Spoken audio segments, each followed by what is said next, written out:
Greetings fellow air travellers. This video is for everyone who has ever bought an airline ticket.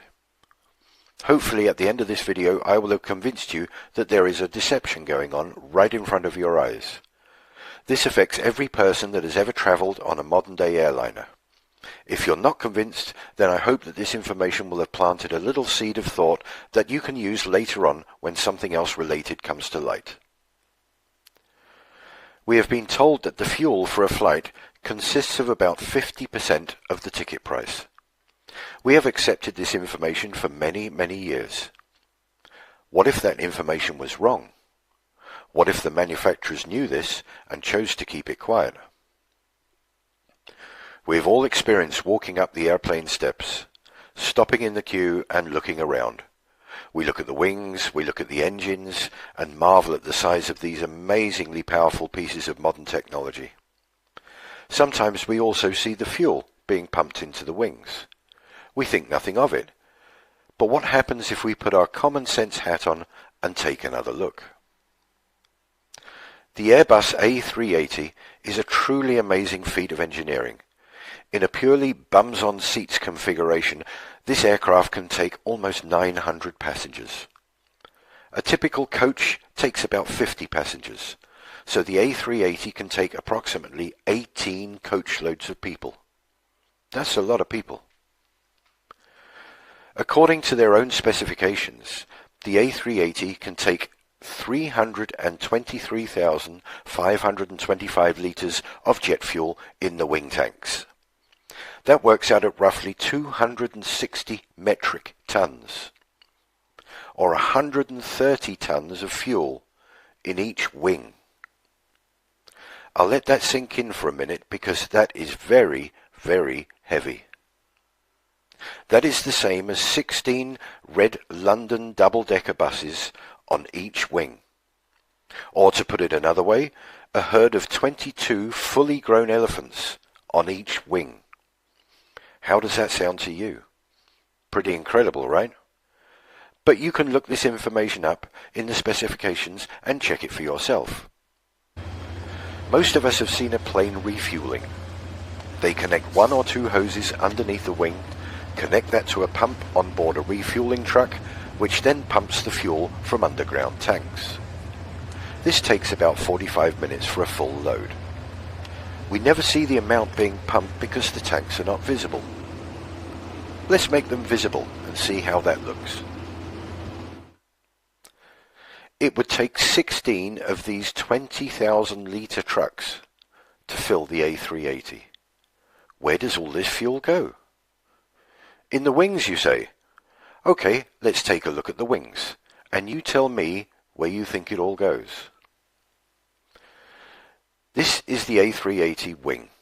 Pretty huge. Let's put a fuel truck next to it. And another. And another. And another. And 4 more. Just for this wing. Another 8 go into the other wing. Can you see what I'm saying?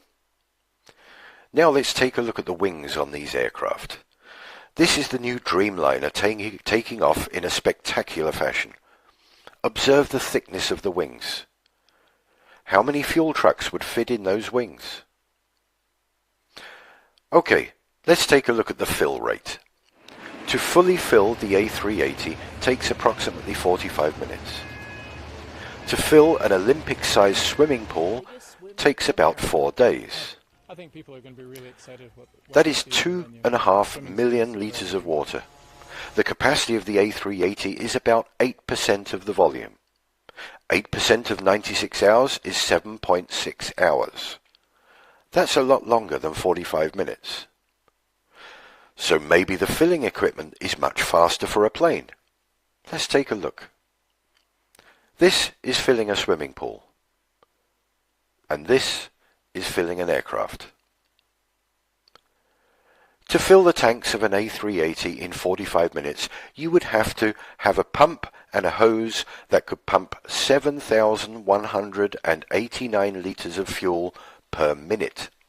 Let's look at something that pumps at about half that speed. Now the plane, now the fire hose. Don't you think that filling that wing with that sort of pressure would just rip a hole right through the top? It's only made of aluminium. So far, we have no room for all of that fuel, an incredible weight of fuel, and a filling procedure that makes no sense whatsoever. Time to take a look at moving around with large bodies of liquid. The size of a large car's petrol tank is about 70 litres. Don't you sometimes wish that your petrol tank was bigger so you wouldn't have to fill up so often? There are reasons why this is so. Number one, the weight would drastically reduce the performance of the car. And number two, the amount of fuel sloshing about in the tank would seriously interfere with the road holding whilst going around corners. This doesn't seem to be the case with aircraft using vast quantities of fuel. Let's take a look at what large bodies of liquid does to road holding. Not a pretty sight. Now let's look at a couple of landings of aircraft and try to imagine hundreds of tons of fuel sloshing about in the wings. I think you might be getting the gist of what I'm trying to say. It is ridiculous to think that these aircraft take off, fly, bank, maneuver and land with large amounts of liquid moving in all directions. The next video clip is from the US Air Force, showing the filling and strapping down of the large bladder tanks used for in-flight refueling of their aircraft. Bear in mind that these 3 tanks are only 9,000 US gallons. This is just under 10% of the fuel needed to fill the A380. Look at the lengths these guys go to and the amount of straps needed to stop this lot sloshing around. Also, this 9,000 gallons takes up a good portion of the aircraft's cargo bay. Where on earth would you fit 10 times this amount on an A380? Is it making sense to you yet? Let's move on to the workings of a modern fan turbine jet engine. Rather than explaining this myself, I will let this short video do the work for me. Observe that at the end they actually say that the secondary flow, which is only compressed air, is the major contributor to the engine's thrust. Hear that, boys? What is it? Just another narrow-body aircraft.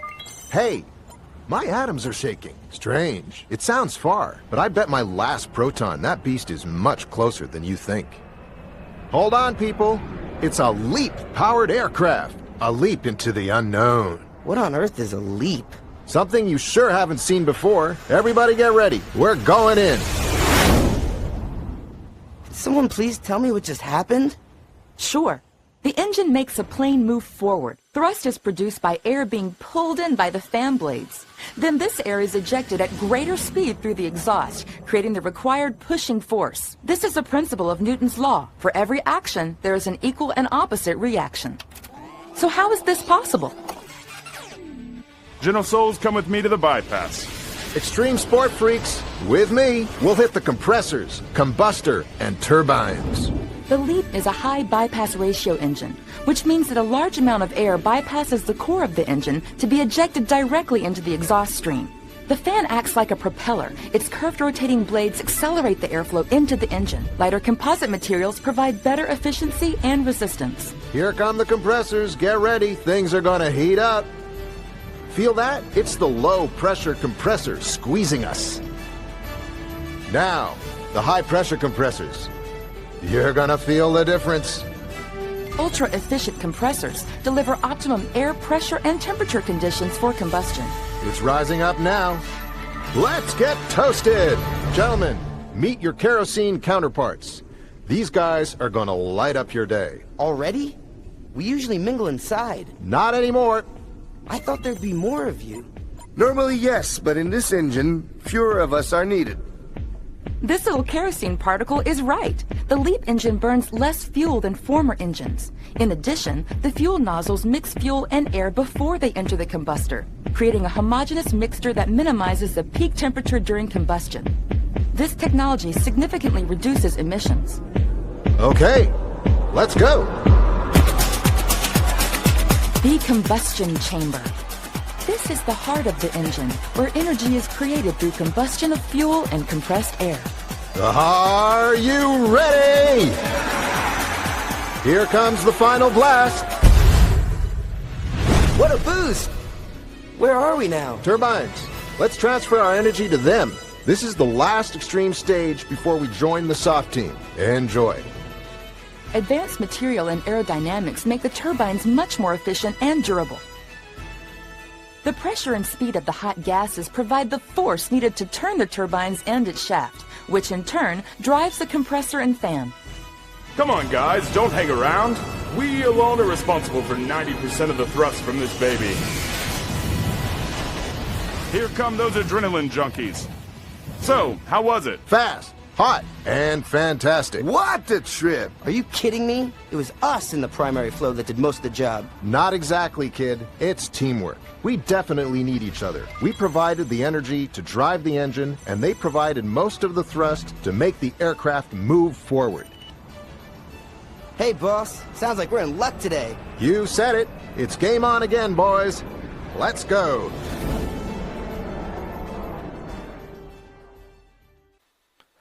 Now let's watch how compressed air, ejected at force into ordinary air, reacts. This is an experiment that anyone can do at home. You compress air inside a plastic bottle, pop open the top, and see the result: water vapor. This is what is happening when the jet engines are in cruise mode.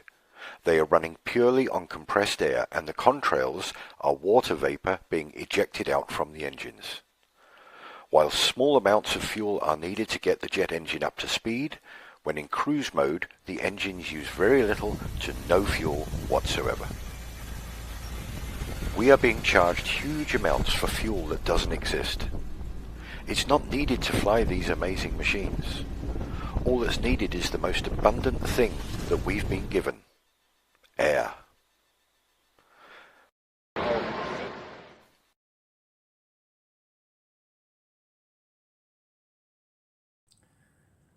Well, I put together a little slideshow here, and I want to talk about jet fuel. And let's see how this goes. And why would they possibly want to lie to us about jet fuel? There is a 4-engine sitting there, and for this would be the only 4-engine one that I show. You can see it sitting there, and there's the size of the wing.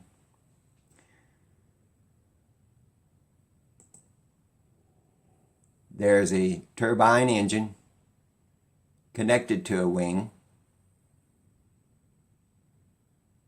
I know you can see that, right? Just bear with me here. And then you decide if you believe that jets use jet fuel or not. And I would try to explain why they would deceive the world. Besides money, because every time you buy a plane ticket, more than likely you've paid a fuel charge. Follow the money. There's a tanker, supposedly holds right at 10,000 gallons.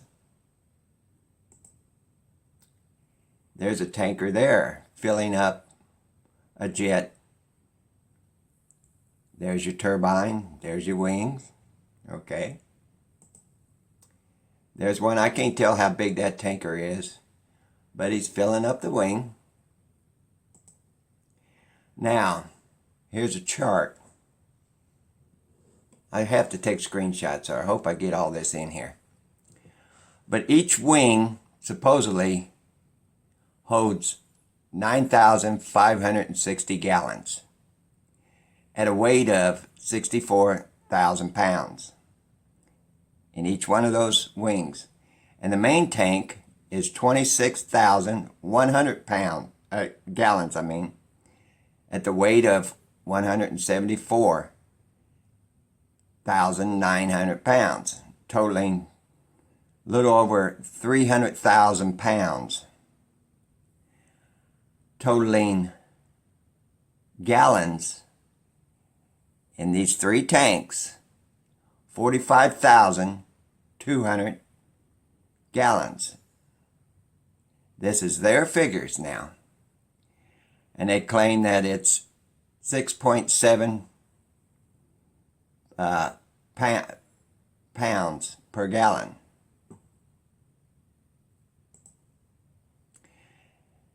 Now if you take the 9, there's your 9, add your 5 and your 6, you get 11.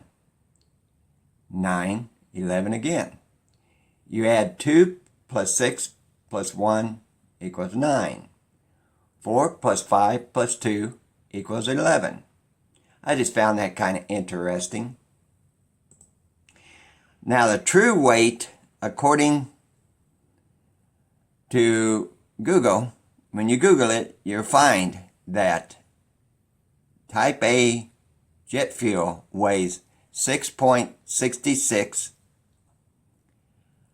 pounds per gallon. 666. So cross that off, and if you take each wing, the 9,560 gallons that each tank in the wings hold, right? And multiply that by 6.66, you come up with 63,669.666, and so on, continuing with sixes.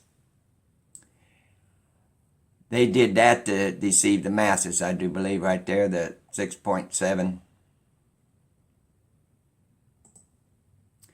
Here's a chart of how much water it takes to fill a round pool. And here's a chart on in-ground pools. And I'll break this down a little bit later. I'll show you how big the pool would have to be. Because right here, here's your gallons each of them weigh, and there's your total. You can pause it and look at it. Now, for each wing, it would have to be a 12 by 24 foot pool, at least 4 foot deep. And for the belly, a 19 by 38 foot pool, at least 4.5 foot deep. Totaling, for all the fuel they claim goes in that jet, a 25 by 50 foot pool, at least 4.5 foot deep. And there's a 12 by 24 foot pool. And there's another one. And there's a 32 by 18 inch pool. And all that fuel, that tanker you saw earlier, it would take at least 4 of those tankers to put that much fuel in those wings and the belly, according to them. It would take at least 4 tankers to fill that jet up. And that one. Not to forget, you have all the flaps, all the hydraulics running through the wings, which take up a lot of room. There's your flaps. Take up a lot of space. And here's one of your turbine motors. This was from that Southwest where the motor messed up and a woman supposedly died. Looking out at the wing from inside of a jet, there's your wing and there's one of your turbines. Now, depending upon the size of the jet is how much the turbine weighs.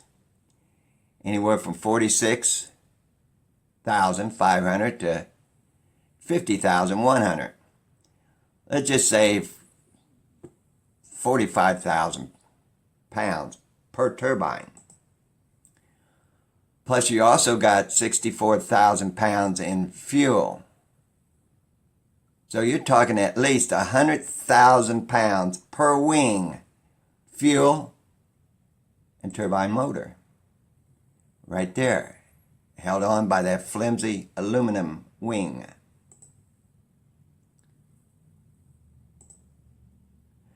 There they are fueling one that is 10,000 gallons, which just enough for one wing. There's one of your turbines.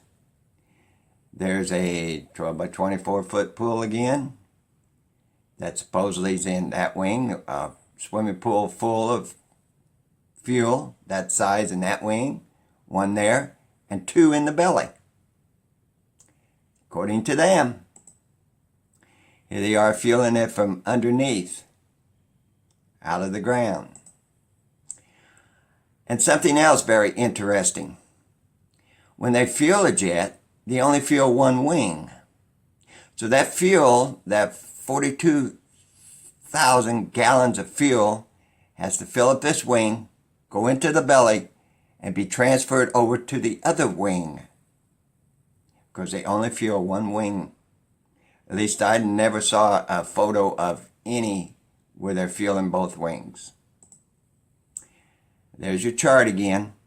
I'll keep showing that so you can reference it. There's your 12 by 24 foot pool. There they are filling one up from a 10,000 gallon tanker. There they are coming up out of the ground, filling up one wing, which, remember, it's got to be transferred to the other side. People say, how can a deception this big, how can so many people be involved? Look into secret societies. Look into their foot soldiers. And if only 1% of 7 billion people were involved, that's 70 million people. And follow the money. Trillions have been made off of jet fuel. Look at that wing. You decide, oh. There's a 10,000 gallon filling up one wing. Remember,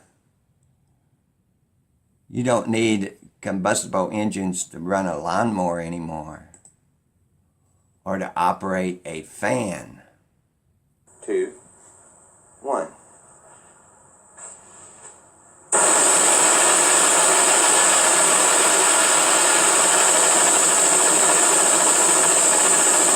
All it needs is air.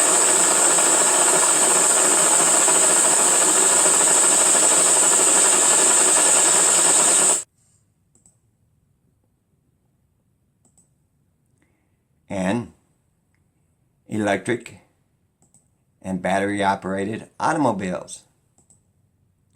And they even have battery-powered aircraft. At least they have the technology for it. And they show these, if you look it up. Everything I'm showing you, I found on a Google search. And you can find it too. Those don't take any fuel. They're showing you they had that technology. And what we're finding out, whatever technology they show us, they've had for decades. And here's some of jets that crash. The fuselage burnt, but all that fuel in the belly and in those wings didn't catch fire. Here's another one, fuselage. There's the turbine motor still intact, the wing still intact, didn't catch fire. Here's another one, fuselage in the back. If you look over here to your left, that wing's intact. Look here, little scorched, but it still didn't blow up. Here's from another wreck. One of your turbine engines. There was fire because there's smoke everywhere, but the turbine did not disintegrate. That will come in here in a minute in this video. Here's another one that survived a crash. There's your chart again, showing you how many gallons is supposedly in each wing and in the belly and the weight. Remember, 100,000 pounds per wing with the motor and the fuel. And how the numbers, the 666 and the 911, are all over this. There's what a 12 by 24 foot pool looks like again. Now, you decide if you believe that there's a swimming pool full of fuel in each of those wings and 2 swimming pool full of 12 by 24 foot pools in the belly of that. If not, that is a good cover story for what they've been doing for a couple of decades. The chemtrails. They claim that is just vapor, water vapor, coming from the fuel in a wore-out turbine motor. That is just water vapor.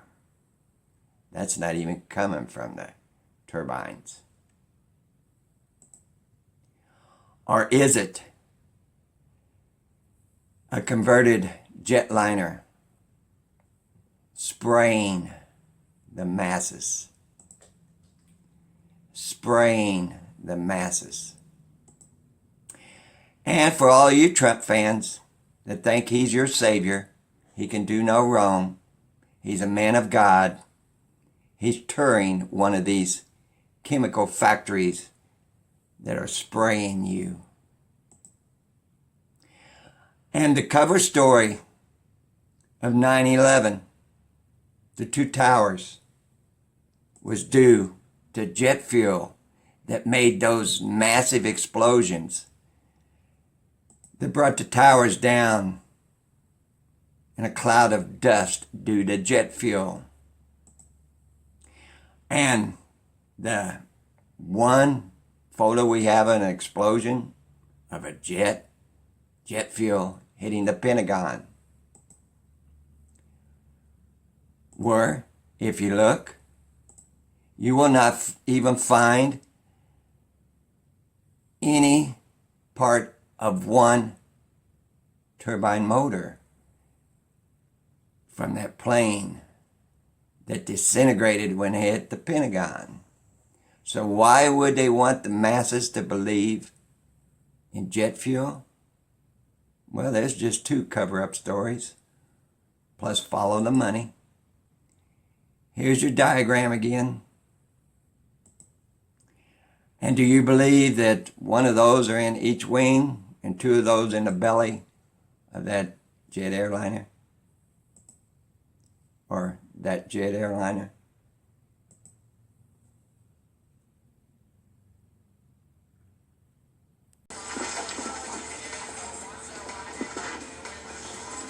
No way.